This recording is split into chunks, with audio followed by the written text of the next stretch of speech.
Welcome to the M3 Bearcast. My name is Malcolm Travers.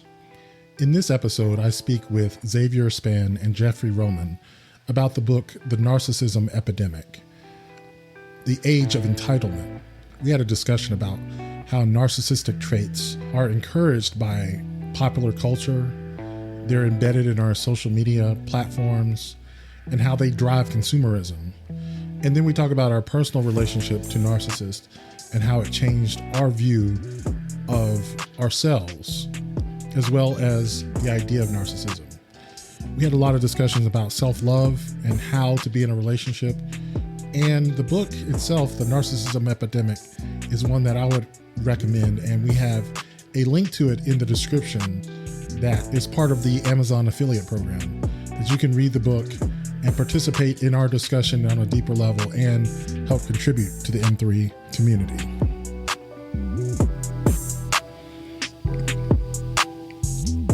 So, the narcissism epidemic, I think the original place I heard about this was in a podcast.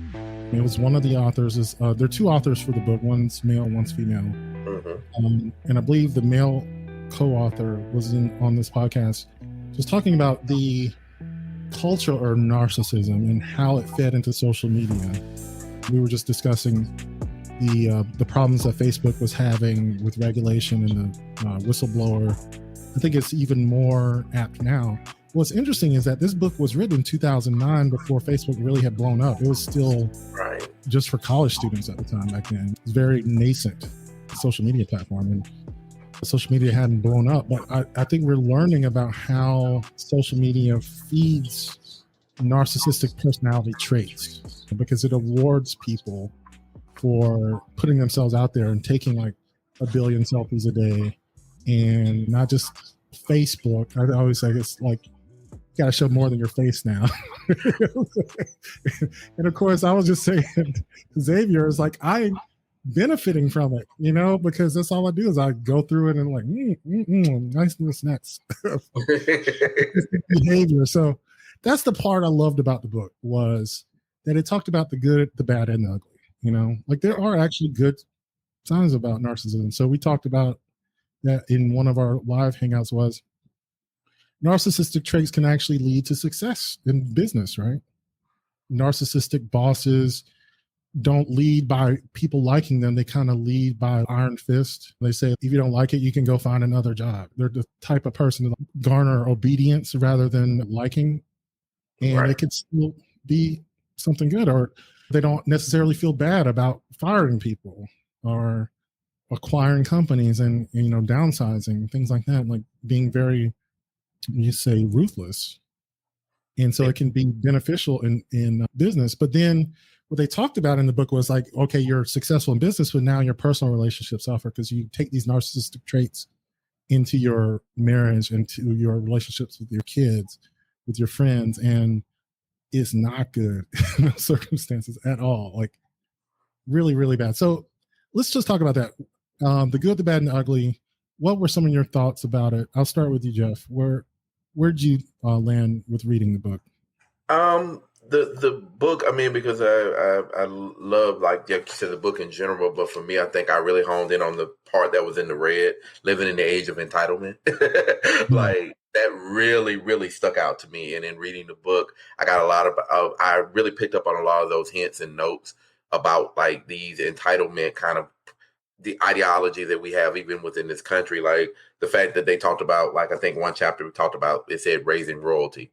Like this idea that we're raising children that have different value systems and different things like that. But we are essentially kind of promoting them to be more narcissistic in nature and how they are, because there's a fine line between encouragement, you're beautiful, you're wonderful, you're whatever, to you're a princess and you own everything.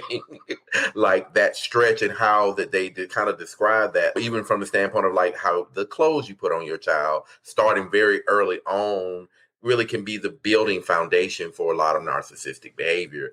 And professionally, we see the other end of that behavior, but really seeing that it really did have a lot of its roots in just how we were raised. And like you said, where is that borderline between encouraging self-esteem, positive self-esteem, and self-awareness in children and individuals, And then how does that then borderline the idea of when it becomes narcissistic and maybe negative and a little toxic? Yeah, I like that too. And I was listening to an interview of one of the authors.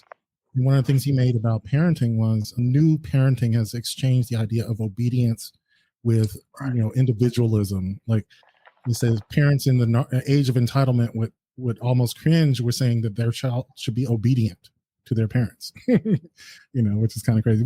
How about you, Xavier? What did you get from the book? Well, yeah, the book does make a very good distinction of the impact of narcissism and then the process of understanding entitlement. Even like you said, they touch on a lot of different facets. But I think that my favorite thing about this book was they describe and explain narcissism and they parallel it to a disease. And it's not unliking what we're experiencing now with the pandemic, right? We're telling people wearing a mask and being vaccinated, you may not do it for yourself, but do it for your fellow man. Do it for those people who may have, be immunocompromised or elderly or even children. And for those reasons, you should wear a mask, or for those reasons, you should avoid large gatherings, and things like that. And people talk about what their rights are. Well, it's my right to not do these things. And granted, it is. And that's definitely not what they're saying. And so they talk about narcissism in that kind of same way. It's your right to take a picture of yourself, but does it not become excessive when you need to take 300 pictures to find one picture you want to post on social media?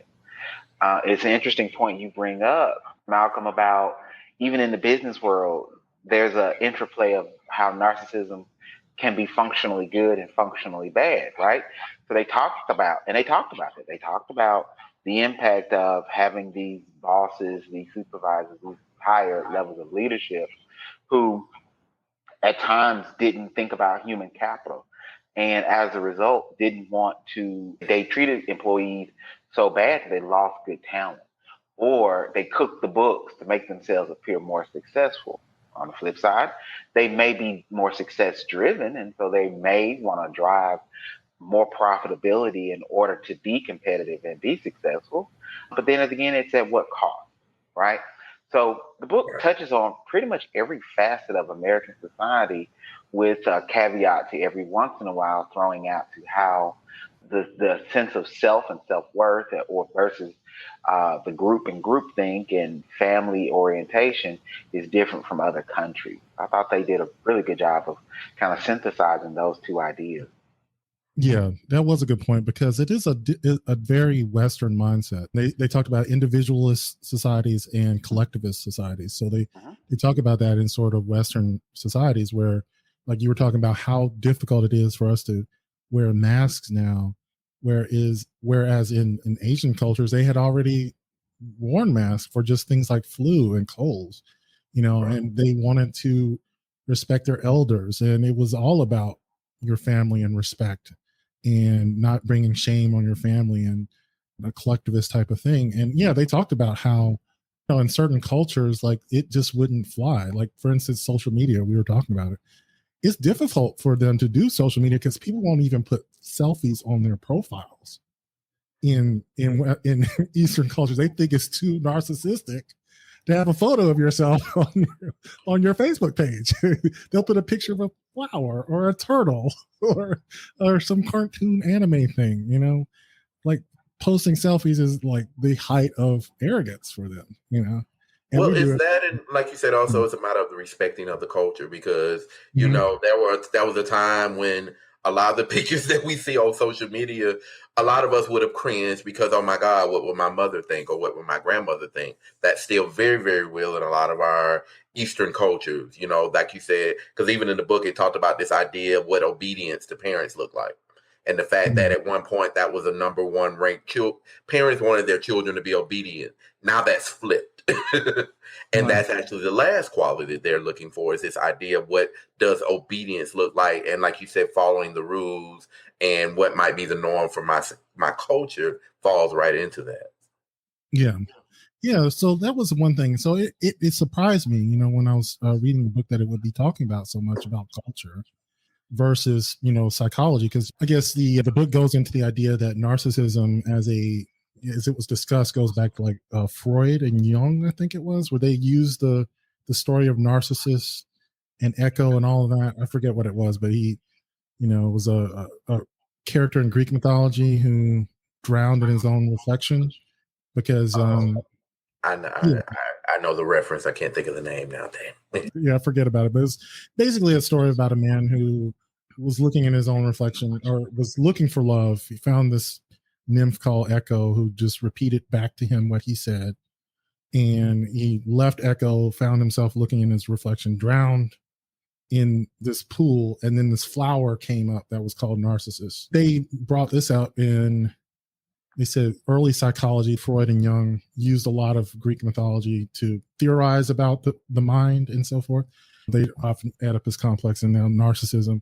That was one of the first references to it, but it wasn't necessarily in the same reference that we're talking about now. But what was interesting is that the book didn't necessarily focus on all that psychological references. They mention it, but they start talking much more about cultural references and how it tied into, I think, a lot about like modern capitalism, about selling people items like, you deserve this, buy this, you're worth it. They talked about like things like early youth getting plastic surgery. I thought that was kind of interesting as a social construct. Yeah. Like we talked about like young Jewish kids, like the first thing they got was like a car and a nose job.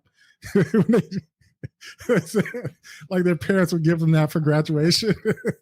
Like, oh my God. I was like, what, No, that was interesting you said that though, because like I watched The Nanny a lot, and she's Jewish, and that there's an episode they deal specifically with what you just talked about. She said, when I turned 16, I either got a car or nose job, and he kind of looked, and she was like, I took the car, like not the nose job. But and in the book, like you said, that like they talked about the idea of what they say, like there's books out there like Mommy Makeover that like you have to discuss like with your child. Mommy's getting ready to go into the knife. Here's a book to talk about it. I was like, whoa. Yeah, that was really creepy. Yeah, and they talked about kids wanting, breast augmentation at a very young age. You haven't even really fully developed as an adult, and you're already altering your body. And then sort of the culture of looking at, fashion magazines giving you an unrealistic view of your body. And like we were saying, fast forward like another 10 years, and it's hypercharged with social media because it's not just, the feedback loop is much more tight, right? Like you had some of that with the fashion magazines and people decried it, but now it's not only feeding it to you, but it's reading your feedback on a level that human editors would not be able to do. The algorithm goes deeper on like a level comparing millions of people in nanoseconds and knowing exactly how to get you. Like it's frightening, and to the point where like the people who designed it don't even know how accurate it is. Like they wouldn't know. Like I was sharing with Xavier earlier that in one of the papers they said from like 60 likes they were able to determine the difference between a woman who is pregnant versus a woman who isn't, just based on what they're clicking on. And then they're able to feed them ads about, what pregnant women what need, like cribs and baby products, really creepy stuff. So imagine what it does to your self-image when it's feeding, it can figure out what it is you're looking for and what, drives you, and then feed you the images that a lot of times are negative, make you feel bad about yourself, like, because that's what drives consumerism, right? Like you are not complete, you're not full, let me sell you something that's going to make you feel complete and full. Really creepy. But they were getting at this before even all of that came about. So that's what I really liked about it. Like the time frame is almost like they were prescient, they knew this was coming, even though they couldn't have seen it in quite the way that it was. The technological thing is just that the culture, they saw the culture coming. What did you think about their take on the consumer culture? Like, is it necessarily, are there any, I guess, positive signs about it? Because I thought like it certainly drove economic growth, after the economic collapse, and it drove the the rise of social media, and it definitely gives us a self-love movement. Like I part of me, what drew me to it was it changed my view on this need for self-love as much as it is. So, and I think I sent you both a clip today about that from the book. The concept that in order for you to love someone else, you have to love yourself first. The author's like, no, you can just love other people. You really don't have to love yourself first. And that the idea of self-love is, in a genuine way, presumes that you have actual achievements and goals that you have strived for in your life that makes you feel that self-worth and self-esteem. Right. That self-worth and self-esteem without those achievements is hollow and narcissistic by nature. And that, was surprising to me. And I was like, that kind of makes sense to me. Like hollow self-esteem. I see that a lot on social media. People say, oh, self-love, but is it? I don't know. What do you think about that? I'll start with you, Jeff. How do you feel about it? Well, I agree with you. Like, this is very, like everybody, I don't watch it, but we've talked about The Handmaid's Tale on a lot of the shows, and kind of how, it's scary because it hits points that we see kind of now going on within our culture and in our world as a whole. And like you said, talking specifically about just the idea of what a capitalistic society, such as the United States, ones that are strived, I think, for worldwide, like you said, we see the positive stuff. We hear about the economy doing great and everything is up that's supposed to be up and everything is down that's supposed to be down. But yeah, I do think that part of that was actually a very interesting conversation to me, because I had to remember that I was reading this for the standpoint of reading it and not to be like, well, wait a minute, maybe I need to not be buying so much, or because it gets in your head like that. That was why I really went like, wait a minute, am I going down the rabbit hole and I just don't realize it? But in realizing that, as they say, if you can ask yourself those questions, you probably haven't gone down the rabbit hole just yet. But for some people, they do, And I know people, like you said, like they will see something on social media and it can really define who they are based on whether it's something materialistic that they want, or, they want to strive for. You see these people living, as we say, their best lives, and, ooh, I want that. I want a piece of that, because they look happy and they look this and they look that, knowing that, what we always see in social media is not always a full picture. But there are people that don't always understand that mindset, so that they can then fall very prey into, these are traps. You don't need that. And they know you don't need it. But if I can get you to buy it, I got you. You have fallen into the trap of it all. And I think that for me was very real here, like that idea of just a lot of how we spend and our habits really are by somebody kind of feeding us an idea that we need something. Versus it being sometimes just a genuine idea of, is this something that comes from another place or internally, the self-love and all the work that we do on ourselves, what's really driving my motivations here. And I know for a lot of people, it's about the next selfie or the next, whatever that's going to get the most likes. And in that, if I can show this new shiny thing that everybody wants, or I feel like I have something that other people strive for, how does that make me feel? Do I feel like I'm better than? Do I feel like, they shouldn't want the same things I want? Like, a lot of that was, for me, I've always, I think, pushed being an individual, but also being conscious that I live in a society where I have certain social responsibilities. But this kind of was pushing individuality in such a way that, yeah, I can see, like they say, how we ended up in some of the space because of our capitalistic society and just how that's pushed. And you're right, they're good and bad that goes along with that. So yeah, and I think what this kind of reminded me of the book, Xavier, that you recommended, The Velvet Rage, when we were talking about self-actualization and false false validation versus authentic validation, which I think is they're basically in this book talking about this false validation, of the cycle of false validation, and not authentic validation that comes from actual achievement. And what they talked about was, like people feel validation from when they achieve something that is truly core to something they really want in their life. And then it radiates from the inside out rather than grabbing something from the outside. What did you take about that with the consumerism and the narcissistic personality traits. Yeah, they did. They did a lot throughout the book to talk about how consumerism was driven a lot by narcissism, and they took it beyond just this concept of trying to keep up with the Joneses, right? They threw the housing crisis in there, and how people went out, bought inflated homes they couldn't afford, homes that they didn't need, just to say they had a bigger, nicer, newer, more expensive home than the next person. They talked about the banks, you know, created all of these loan products to help drive that and get that, and then, you know, as then that information was advertised, right? It was promoted, it was put out there. And yeah, going back to that book, The Velvet Rage, and when he talked about being your inauthentic self, and he talked about those people, those LGBT members that would go out, spend all this money on lavish trips, throw these big galas and these balls, and still be very broken people on the inside. But they did all that for external validation.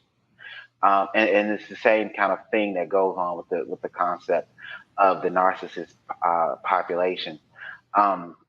They really did a good job of explaining how our products have changed. And it took me, after I read the book, I thought about some things that have been marketed to me, and how they were marketed to me were based off of social media constructs. I remember I was at a car dealership one day, because cars was one of the very popular ones. They talked about the way people purchase vehicles. And I remember I was comparing two different cars. And one thing that they were marketing to me about this particular car had nothing to do with the function of the car or what made this a good car. It had everything to do with the inflated price tag of the car. But they tended to, well, you know, this is what the rappers are doing. You know, the rappers have done all their cars. They put this size rims on all their cars. So, you know, they were trying to get me to connect to that public figure kind of a way of doing that, based on, of course, how I look. And you know, I thought to myself, you know, especially after reading that book and kind of thinking back on that, I thought to myself, that's really what they were trying to do. You know, how many young African American males want to be mistaken for a rapper or a football player or a basketball player, right? Who want to live like them. And a lot of that comes vicariously through what they see in social media. And so to be able to translate that in reality is supposed to make me feel good, right? Supposed to make me feel better about myself. And I'd like the fact that they say that, you know, we're not saying you shouldn't feel good about yourself or value yourself. They take it beyond that, which I think is the very clear thing you have to understand about what it means to be narcissistic, right? Does this happen at the sacrifice of life, relationships, and other things that are, in one sense or the other, more important and a greater tangible? And that's where they draw that line to explain where the narcissism goes too far. And the narcissism, you know, and it plays out in so many different places in our lives and in so many different ways that I think, to a certain extent, a lot of us have gotten immune to it, right? And we see these things, we run into these things. We assume that a person can easily go from being, you know, competent and self-aware and very assertive to being arrogant, and then bleeding over off into that narcissistic area with a very few compliments. You know, we talk about oftentimes new medical school graduates. You know, they have that God complex, things of that nature, where it's like you don't take feedback because you assume that you know everything about this particular field or about medicine in general, and as a result, patients suffer, right? Or a patient's care goes not as well as it should have as a result. And so that's where they start talking about the impact of narcissism on our society and as a culture, and why it's such a plague on us. And from speaking on the perspective of being in active treatment, being in everyday treatment of people, the narcissist diagnostic doesn't rise high on our list of treated things that we're going to do, right? A person is narcissistic, then, you know, you just say, you know, just don't go to their birthday party. We don't necessarily think about it as a person that would be in treatment, a person that would present for treatment. We don't look at it as a severe and persistent mental illness. We look at it more as a nuisance than anything, but they were able to show how the epidemic of narcissism and entitlement can actually be more globally problematic than we ever really thought about it. Right. Yeah. Yeah. And that was interesting in one of the interviews they had with the author was that, for the small percentage of people where it is actual narcissistic personality disorder, very few of them would even be susceptible to treatment because they don't see that anything that they're doing is wrong. Like why would they change any of their behavior? Like Right. they're having all these things, but they're going to blame it on someone else. It's always someone else's fault, not theirs. So, and another thing that he brought up, I thought about the cars was the advertising a car to someone in the plastic surgeon in Florida. He said he had to get the Mercedes with the heated seats, even though he's never going to use the heated seats because it's always too warm. I have to have the heated seats because I have to have the car that has the heated seats. Like, never mind, you're never going to use them. Which I thought you live in Southern California where it never gets cold, so why? Yeah, but the fact that they're in the car, Yeah, but I did think, just to quickly piggyback on something Xavier said, and I thought it was interesting because so often, like you said, from the diagnostic standpoint of what being a narcissist is, or the personality trait, as we call it, it does fall very low on that because we're so used to, we hear the buzzwords in the mental health like depression, schizophrenia. We hear these bad mental health conditions that need treatment and intervention. So in the lower scale of everything, like you said, I'm not, narcissists are kind of given a pass in some cases, even though people that fit the clinical definition, because even among some providers, it becomes, well, it's more of a attitude or a personality trait that doesn't hurt anybody, not realizing that untreated, it absolutely can. Thank you for listening. If you enjoy this conversation, make sure to join us on social media. Male Media Mind is available on YouTube, where we have live streams each week on Wednesday, Saturday, and Sunday. And you can also view us on Instagram, Twitter, and Facebook, where we post pictures from our followers and we celebrate big men and have a good time just discussing topics that are of interest to us. So join Male Media Mind on social media and be a part of the M3 community. Yeah. And I think another thing that was interesting when I was reviewing some of the videos, they talked about the fact that narcissism and on social media now is actually become somewhat of a trending topic. And it was actually something that came to my attention because of my scrolling through TikTok and Instagram, where you'd have mental health professionals talking about narcissistic partners. A lot of it had to do with dating, so I was going to go into that area. And people are labeling people as narcissistic. And for the most part, this probably is true. There probably is this rash of narcissistic behavior that doesn't rise to the level of something diagnosable, but is easily labeled as narcissism because it clearly shows a lack of empathy, a lot of aggrandizement, selfishness, and then, in extreme cases, even like abuse and lashing, gaslighting, all of that sort of thing. So yeah, that's how it came to my attention first, was just through the media that created the narcissism in the first place. But what's interesting, of course, is that this book predates that. So like there's something to say about that. Like, it is trending. But one of the things they said was like, it probably burst into people's consciousness because of Donald Trump, right? Donald Trump became the textbook poster boy for narcissism. Like, if he's like, you want to understand what narcissism is, like, here's Donald Trump, and they talked about it in one of the interviews. It's like, if you want to even go beyond Donald Trump, pretty much there are other leaders in the world who made it successful in politics, and like some of their tells, whereas like they insult other people. They're very susceptible to a personality threat, so like if someone says like, you have tiny hands. I don't have tiny hands. My hands are big. or someone said, like he's an unstable idiot. It's like, I'm a very stable genius. He literally said stuff like that.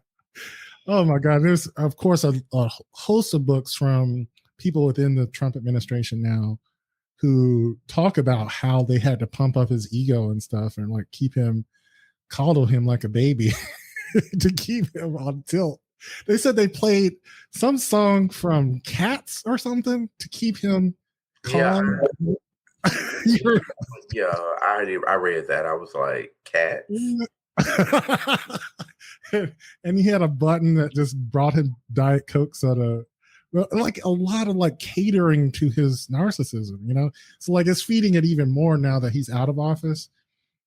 And now even with the election, post-election, there's this, was it 1/6 commission that is looking into the fact that he could not accept that he lost the election, that he kept going to different people just saying like, I could not have lost. So it's definitely burst into this, you know, people's consciousness because of Donald Trump, but it predates that like by far. Yeah, they were saying like early 90s, 80s, there was this shift from, like they said, even lyrics and songs. They started comparing lyrics and songs. They said, you know, like we went from like We Are the World to I'm Bringing Sexy Back. It really got, yeah, the culture shifted to like I'm the shit, I'm everything. And not to say that I don't like it, but what are the consequences of that? And like for myself, when I'm making some of these posts on social media, I'm aware that I am feeding into it a little bit, trying to get people to feel good about themselves. So they'll be like the chunky boys, they're posting themselves shirtless, and I admire that because I don't feel so great about my body. But then I'm thinking like, is this draw for attention really healthy self-love, or is this just a desperate cry for attention? Like, I don't know where to draw the line. It's not even really up to me to determine that. That's up for them. But you know, I'll often question that now. Like, are you really confident, or is this like a way to help pump up your self-esteem or feel better about yourself, to get this positive feedback from people? Because, you know, ultimately you don't have a deep core of self-worth, you know. I don't know. How do you feel about that? I'll start with you, Xavier. I guess my question was in relationships and the narcissistic personality traits, like I was saying, loving yourself, is that really necessary to finding love, or we were talking about before? Actually, a point that they made that I was kind of surprised about, but once they said it, it was like, God, why didn't I know that? They mentioned that it's people are very attracted to narcissists. And they talked about why. They talked about how okay, it can be very exciting, it can be very confident, and and they akin it to you feel inclined to want to be around that kind of energy initially, right? Initially, you think that is really a great thing, right? This person thinks so much of themselves, they put so much into themselves, and they're fully committed to building themselves up in these ways. And now I'm attracted to that because most of us are attracted to things that appear to be strong and stable and moving forward and all that. And that's what they initially give you. And it can be very exciting, right? And they could do certain things. They talked about the behaviors of some of these narcissists. People think narcissists are entirely, totally selfish. They can and cannot be, because they talked about the person may be a narcissist and may want to take you out to a $300 dinner to impress you, to make you think how great they are, right? And yes, you got this great dinner that you didn't have to pay for, but they really only did it for your praise and admiration, for you to worship their ability, right? It's not because they just truly thought that was what your worth is, right? It still goes back to them. And I thought that was a very interesting point because I had never really thought about it until they pointed that out. And so then when you think about some of these relationships, and you think about even some of these um, sexual proclivities, right? You got this thing now, muscle worship, and you have these people who do things like that. You know, you have some of these pride events who pander to one group by using the posters of a gym rat, you know, this huge gym body, but you're supposed to be all about the big boys, right? And definitely you can skew that definition in many different ways, however you choose to. But you're trying to make it seem like this is an more inclusive pride event than some of the others. And so when you think about some of these relationships, they also mention a great one is that a person with low self-esteem, a person who doesn't necessarily think all that much of themselves, can still manage to maintain a good, healthy relationship with another person and still not think all that much of themselves.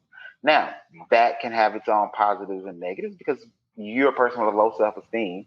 You get with this person that has an overtly great esteem for themselves. And then they further manipulate you into thinking that you're the luckiest person in the world because you got them and they're an abusive person. And they talk about how that works, right? How these abusive people end up in relationships with others, and by keeping that person's esteem levels low and keeping that person's belief systems about themselves in the areas that they do is what allows them to continue being abusive to them and exerting whether it be physical or even mental and emotional abuse on those people. And I'm willing to bet if you talk to most people who survived and recovered from relationships like that, that's one of the foundations of what they say they experienced is that he or she always made me feel like I was less than. And as a result, it made me feel like I couldn't get out or I had to stay with them. And that feeds then the monster that is the ego of that particular narcissist.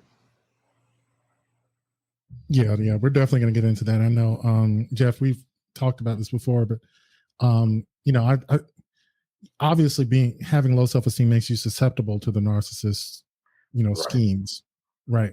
But like if you're a low self-esteem person and you're not depressed, you could still be a good partner to someone who's healthy, But a lot of times, I think a lot of people feel like you have to have this inflated self-esteem in order to just have a healthy relationship, but yeah, I think we definitely have to talk about that. How low self-esteem probably attracts the narcissist in a way. Like it, yeah. No, The energy. it does. And like you said, I've shared that in this venue. And I mean, exactly Yeah. the example he just gave was my life for a long time before I got, because like we say, as we go through life, we're figuring it out consistently. And because I came from a family background where emotions and feelings and things were just not talked about culturally as a Black man. I mean, we're still hearing to this day, Black men don't cry or we're not supposed to cry, which, sends a very bad, sets a bad precedent for us. But yeah, I mean, I had some very healthy. My longest relationship was probably at one of the points when I was at my lowest, as far as my self-esteem was. Luckily, I did not end up with a narcissist in that situation. And I lived with somebody that was more of a nurturer and that did help me feel and work my way through that. But fast forward, my most recent long-term relationship, which was a marriage, ended up being to somebody that I know now was a narcissist. And this is now with all the education that I have and everything that I knew and actually thinking I had it, quote unquote, together. And we talk about that and not realizing that I got manipulated because, like you said, it's an excitement, it's alluring, even this idea of, oh, he chose me, I must be special. I remember feeling and going through all of these things, but also realizing that just like that was used as a tool and a trap almost to bring me into the scenario, once I get in it, and then it was weaponized and became something completely different. And you're right, because that was exactly, I went through that, I'm here, I'm stuck. A lot of people in abusive relationships in general, and I don't want to make it about that. I want to continue with the narcissistic kind of ideology, but dealing with somebody that understood that and not clear initially, but became very clear that it was all about their needs versus mine. Even with me, I was a nice accessory. As I like to say, and that was one of the reasons why the relationship was sought, because they needed someone that could present. You can go out and you're well spoken or whatever, but at the same note, I don't want anybody that I feel like is too big or too over the top or over themselves. And I remember hearing that, but also, literally, having someone that tells you every day, I love you, but nobody else will. Like almost a double-edged sword or a slap to the face. So you're hearing the affirmation on one end, but the negative slap on the other. Yeah.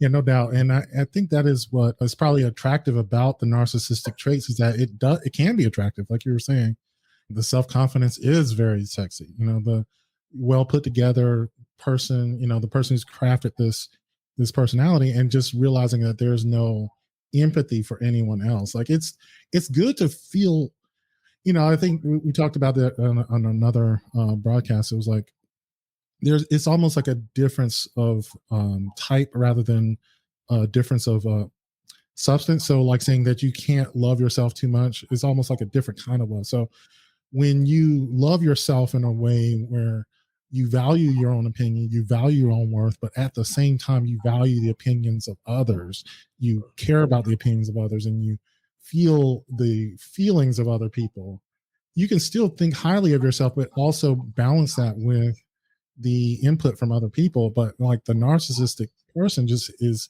completely cut off from the feelings of other people. And what's interesting is I remember seeing a TikTok of this guy who, was diagnosed as a narcissistic personality disorder. And he talked about how difficult it was for him. Like he's married with kids, and he's talking about the conversations he has with his wife. Like he cannot understand her feelings.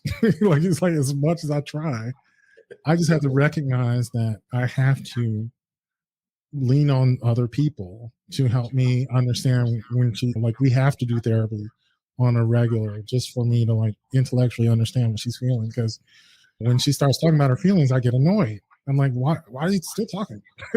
Like, it's like, why is this anything about you? And so I guess, and it's really rare, like they're saying in the book, for a narcissist to really recognize that, like going into treatment for someone who actually has, diagnosable disorder is like,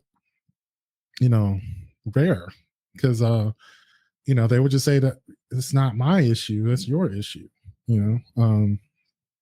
So and, yeah, and a lot of times it's not captured, because I know, we talked about developing relationships, because I knew I was getting ready to get married. I believe that you need to go and seek counseling beforehand. Don't wait until you get married and figure out stuff and we ain't compatible. So I did that. I was like, you know what, we need to go. And it wasn't because we were having problems. It was I really wanted to do a kind of a self-check kind of check-in thing, but I also was in a really interesting space mentally and emotionally. And this person knew that. We put it all out, and the therapist was very clear with both of us that, if we were willing to be more compassionate and empathetic and sympathetic towards one another, she felt like we would probably be really good and successful. But a lot of times with a narcissist is that, one, I've learned that they never will put all their cards on the table. So like even with another trained professional in the room, neither one of us caught what I was actually getting ready to get into.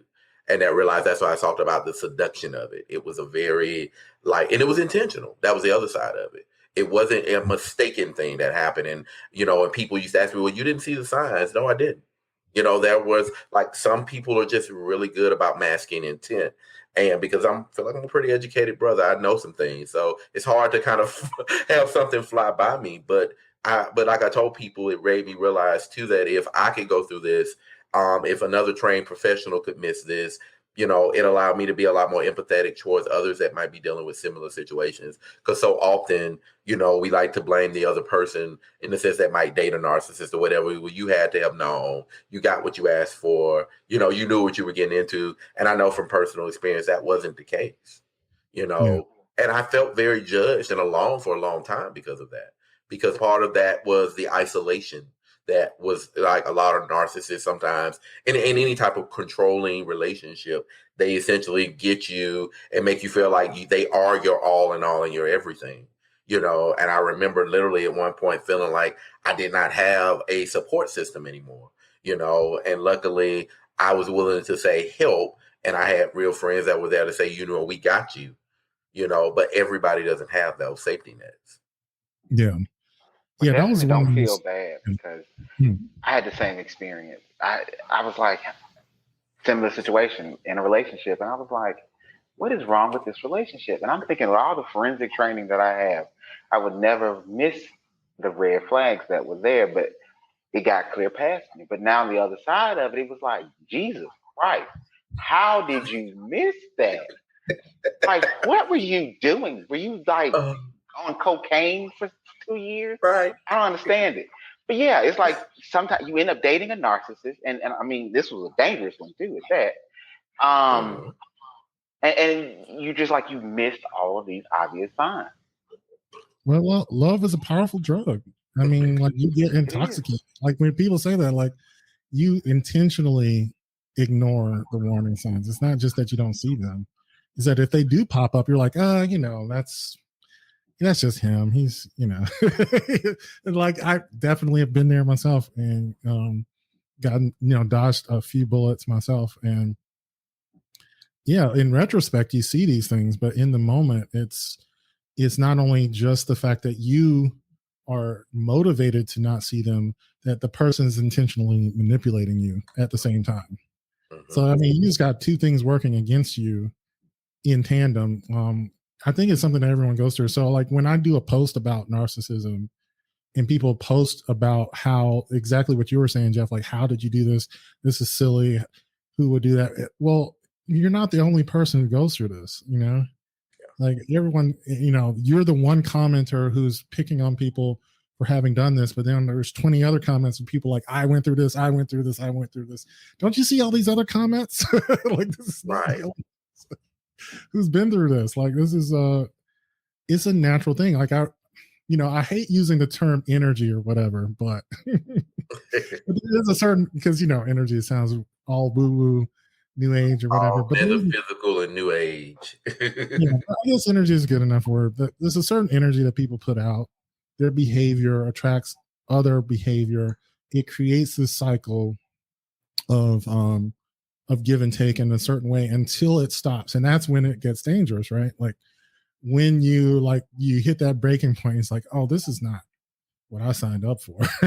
That's when you like snap on where you said like, oh, hold up, this guy's kind of dangerous. Like this is not good, And we are taught, like you said, because I know for me the other side, because I wasn't thinking a lot about self during this time. There was a part of me that felt like there was some things that were bad, that was baggage there, and I was like, okay, we all come with that, but I did that whole, I think I can fix this person in some ways. Like, I know that maybe he didn't have successful relationships with others, but because I had a little bit of a more of a thought of an understanding, then I could deal with it and deflect some of the negative and maybe reinforce a little bit. It don't work. But there are those of us that want to see the good in others. We want to feel like none of us are so damaged that we need to be thrown away. And for me, we talked about this before, it did go back to my own struggles with dealing with my sexuality and who I was, because realizing at points I felt like a throwaway. So my thing was, okay, I don't want anybody else to feel like that. So I was yet again, overcompensating. But this is the kind of things that we do. We overcompensate or undercompensate. We always are trying to find that delicate balance. And there's not always one that is as balanced as we would like it to be. But it is about just being, I think, honest with self when you do realize you're in these scenarios, because it's the harder part. It's, I can deal with the fact that you're a narcissist or whatever, but I have to deal with the fact that I was able somehow or another to fall into your trap or even love you in this space. And what does that then say about me? Thank you for listening. And if you've enjoyed this conversation thus far, you may be interested in reading The Narcissism Epidemic. And there's a link in the description that will help support Male Media Mind. When you click it, you go to Amazon, purchase the book using the link, and we'll get a small kickback from Amazon without any extra cost to you. We really appreciate everybody who has supported M3 over the years, and we really appreciate you taking it to the next level and really diving into this subject. I think it's an important one, and I hope you enjoy the rest of our conversation.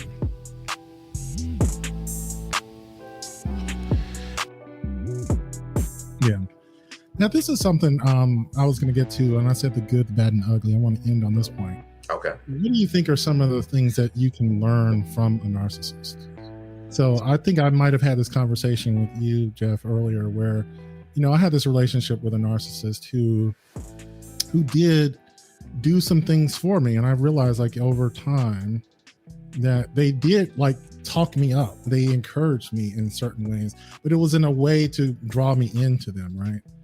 But, I started to realize on a certain level, he obviously crushed certain aspects of myself, made me question who I was and all this. But after I picked myself up and built myself up, I started to realize, even though he's a piece of shit, I may have learned something from it. There might have been some good things out of this. And then when I look at narcissists and how they behave and how they enter a room, when they enter a room and they own that room, That's something I could probably mimic and learn from. Like, be a narcissist for like 10 minutes and then throw that away. like channel my inner narcissistic behaviors, like the point, and then like take a shower. Right. After, So I'll end on that. Like, what do you think are some things, and some positive things of narcissistic behavior or people that you may have learned from, or knowledge or attitudes that you may have gained from some of this? What are some positive signs of it? For me, it was, I guess I can say that in this form. The idea of literally when they say giving zero fucks. Because I did realize that I was allowing sometimes opinions that shouldn't be there to validate certain decisions, or I was putting more emphasis on on other people's opinions maybe than my own. So I did learn to, and like you said, it could be considered narcissistic because I've been, some people might have described, if you ask them to describe me, depending on the mood, they might say Jeff is an arrogant person or Jeff is a confident person. It depends on their perspective. For me, it's for confidence. And because like you said, I honestly do understand, like, I'm a firm believer that, what we put out into the world essentially can change things that we don't always understand. So because of that, I try to be mindful of how I interact with people and just different things like that. So understanding and trusting myself enough to understand that, because I could say, I don't care about your opinion, but I can still value you as a person. Like learning those kind of lessons, learning that it is okay to love yourself, but yet again, I don't have to do that to the detriment of someone else. Right. And I think those were the big, like you said, like, even because for me, someone that had been a really shy, introverted kind of kid, I'm now more of an ambivert, which falls in the middle, because I have been able to now channel, like, me and my roommate always had a conversation. He's also has some social awkwardness issues. And he says, I just don't understand, like, you walk in the room and you can cut it on and cut it off. But that took time and a lot of learning myself and being able to read a room and just a lot of things. But I did learn that from sometimes people that were just a lot more, maybe narcissistic, maybe arrogant. It was could be borderline at times. But I mean, I've been able to take those things, I think, and hone them to make them work for me. Yeah. That was interesting, because I think in the book they talked about when they have this narcissism personality indicator or whatever, it's rated like 1 through 10. It's like, you kind of don't want to be in the 1 through 3. You kind of want to be in that 4 or 5. Yeah, you kind of, yeah. What about you, Xavier? Was there anything that you felt like you could learn from narcissists, or your interaction with narcissists that helped you? Probably more of the interaction. I don't think anything directly I take from them that I could see how it would be helpful. But in a more indirect sense, it definitely gives you a sense of self-worth about yourself, and understanding that your worth is not contingent upon the next person or in proximity to anyone or anything else. That's one of the first things I think about when I think about dealing with a narcissist. And also just the standing firm on what you believe. Sometimes we, as an individual, can find ourselves very easily swayed by other influences. Something narcissists just aren't that very easily swayed by, with a lot of evidence or little evidence. And sometimes as an individual, especially when you have certain other behavioral traits, people pleaser traits and things of this nature, you can be easily swayed. And I see where, that can be problematic, whereas the narcissist wouldn't be so necessarily impacted, by that. Beyond that, I think it's still a more indirect thing of me just thinking to myself, things I seek to avoid in people. If a prime example, something that came out of this previous relationship, was that I've learned that I would never date a person that doesn't have friends. It just didn't dawn. Again, all the red flags, I missed them. He doesn't have friends, or they don't have friends because they're so narcissistic. Nobody can get close to them. That's a trait of theirs, or borderline, whichever one. And so therefore, there's no person to bounce ideas back and forth and tell you you're thinking about this wrong. And so I know for a fact that I would avoid ever being in another relationship with a person that can't manage simple friendship. Yeah. And what's interesting, listening to both of you, is like I totally wholeheartedly agree with you and identify with those lessons. And part of me wants to feel like I wish I didn't have to go through the pain of learning those lessons. Like I wish that was just something that was taught to me, and I would get through it. But I guess the truth is, some lessons have to be learned through experience. Like it's not something someone can tell you. You have to see it for yourself. You have to feel it for yourself. And it didn't kill me. I'm still here. I'm still working on that sort of confidence in myself, but recognizing that it's okay to be yourself even when no one agrees with you. Like that's truly something that I'm still struggling with, is wanting to be a people pleaser, wanting everybody to agree and get along. Can't we all just get along? Like, no, we're not. It's okay.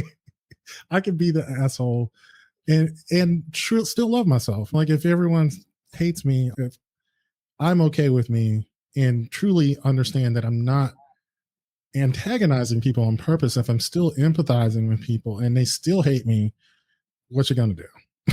Like what can I do? I have no control over how you feel.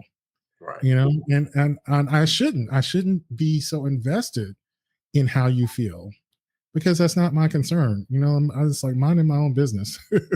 Like I don't need to be regulating your emotions and mine. That's something I often will do, is like, wanting to be a people pleaser, making other people happy. Like if I see someone, Captain Save a Ho, that's what some people call me, like wanting to go in and fix somebody. Like, no, stop.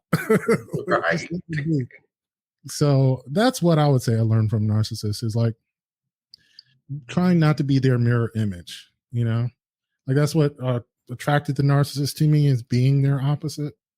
Like, let's not be their opposite. Like, let's try to find some balance here, somewhere in the middle, where I'm not a people pleaser, not a fixer, not a giver so much, like, yeah. So that's what I'd say I learned. But yeah, it was a great book. I really enjoyed it. I really enjoyed your guys' perspective on it. Like, definitely. And I was looking forward to this conversation for a while. I know it took a while to get to. Malcolm has been trying to get this conversation going for a while, so I'm glad we were able to do it. But it was worth the wait. Well, no, it was. I mean, like you said, I learned a lot, and like we said, also I learned that we learn from others, and like hearing others share their experiences, and it is like and I know Malcolm, you said this often. M3, a lot of the stuff you bring up is therapeutic for you. You know, it is. And I think like stuff like this becomes like, I can understand that, because in reading this book, it took me a minute, because it did take me aback, I have to say. Like, I really had to check some feelings and emotions. And I don't think that's ever a bad thing. I think it's okay to have something make you think in a way that you like, okay, let me reflect maybe and go back a little bit. Because also I remember I could always stop when I got ready. And that was the other side of that. Like, this is truly, I have the power to stop this or start it. So, yeah. No, I think one of the things that this book taught me was I was confusing low self-esteem and depression. Like, I suffer from depression symptoms, right? That's something different. I mean, they're definitely connected. Like, low self-esteem makes you vulnerable to depression, but when yes, definitely depression is like a relationship killer. Like, I don't know, when I read about celebrities or those who have dealt with depression and how they have maintained relationships, I have no idea how they did that. Because like, when you're depressed, your entire world just shrinks and becomes about your feelings. It's almost like its own form of narcissism. Like, you just don't care about anything, not even yourself. You don't care. So depression is definitely not good for relationships. But low self-esteem, it definitely makes you vulnerable to the narcissist, and I would definitely want to bolster my self-esteem. But the way I would go about it would not be through these hollow things, but actually, making goals in my life and trying to achieve them, trying to find authentic validation in your life. Like, if there's something that really matters to you, achieving it, or working at it, or, whatever it is, like making yourself feel smarter by reading, or making yourself feel stronger by going to the gym. Here's my phone. You mean summon? Yeah, that's my dinner. That's my so good time. Yeah, so this is a good time to end. But no, I really do appreciate this discussion, because like it is therapeutic for me, and making those realizations, working through understanding these things, because I can read it, like I read way too much and I don't know how much I retain. So discussing it, unpacking it, makes it real for me, you know. And that's it for this episode of the M3 Bearcast. You can catch us every Tuesday morning when I actually get to editing. And I have to thank Derek for helping me get to the editing process. I've been sitting on this episode for almost 2 months now. And it's just, I guess, my own lack of self-esteem. When I listen to my own voice, I hear all of the flaws rather than all the positive sides. And, you know, that's just something I'm going to have to work on by doing it more often. So thank you, Derek, for helping me. And I will see you in the next episode.